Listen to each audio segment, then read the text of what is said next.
பணி முடிந்த பின்னே சொப்பனம் போல இந்த அகழிக்குள் மறைந்ததுதான் வியப்பு.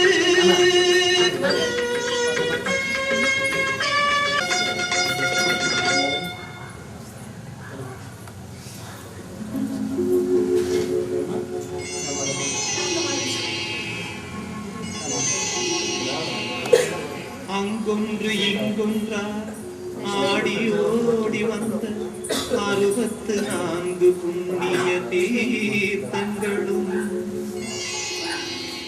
ஆண்டுகள் கடந்தாலும் அழகு குறையாமல் அமைந்தன காசி வன்னி இருநைடம் கொல்லூராம் இந்த சங்கரி பாதம் பட்ட நல்லூராம். இங்கே சௌபர்ணங்கருடன் தவம் செய்து நின்றதனால் சௌபர்ணிகை என பெயர் கொண்டதாம். இங்கே சௌபர்ணங்கருடன் தவம் செய்து நின்றதனால் சௌபர்ணிகை என பெயர் கொண்டதாம். புண்ணிய சௌபர்ணிகை என பெயர் கொண்டதாம்.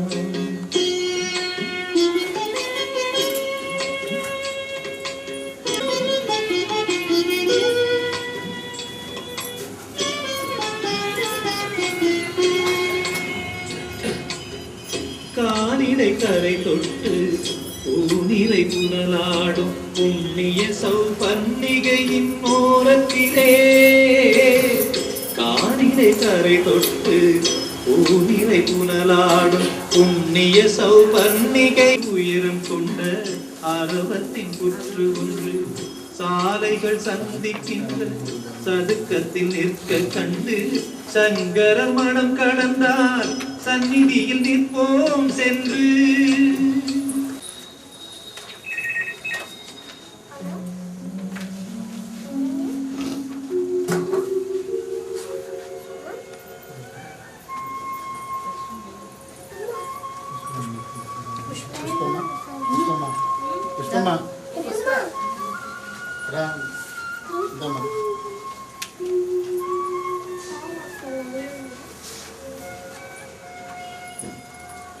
உதிக்கும் திசையினிலே தலைவாசலா அதன் வடக்கினில் சரஸ்வதி மண்டபமா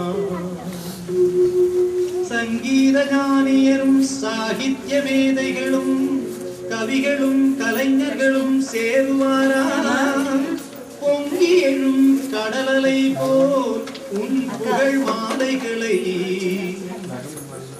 பின்றி நாரின்றி சூடுவரா.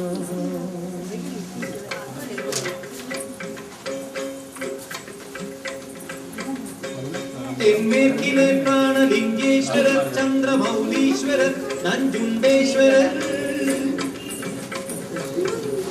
என தென்படும் சிவனாரின் தரிசனங்கள் நடுவில் பஞ்சமுக கணபதியை கும்பிடுங்கள் நல்ல பலனுண்டு என்பதை நம்பிடுங்கள்.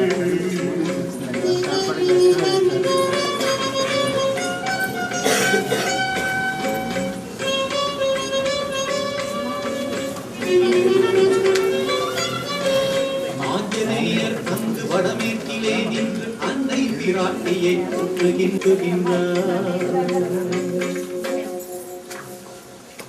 கோலத்தில் அமர்ந்தாராம் தான் பெற்ற பேரு வையம் பெற திருக்கோவிலின் பின்னாலே தீர்க்கதரிசியாம் சங்கரரும் சரணம் சரணம் சரணம் அம்மா.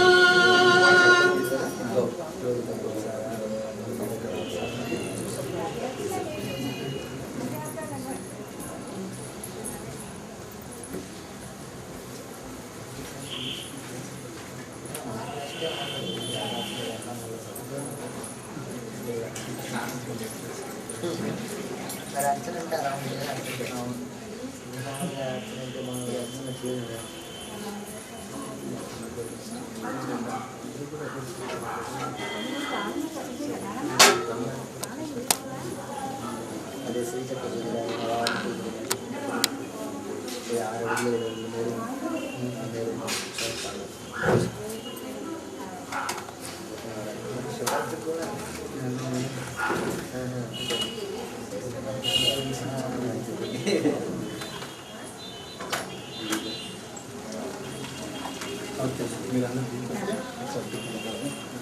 అమ్మా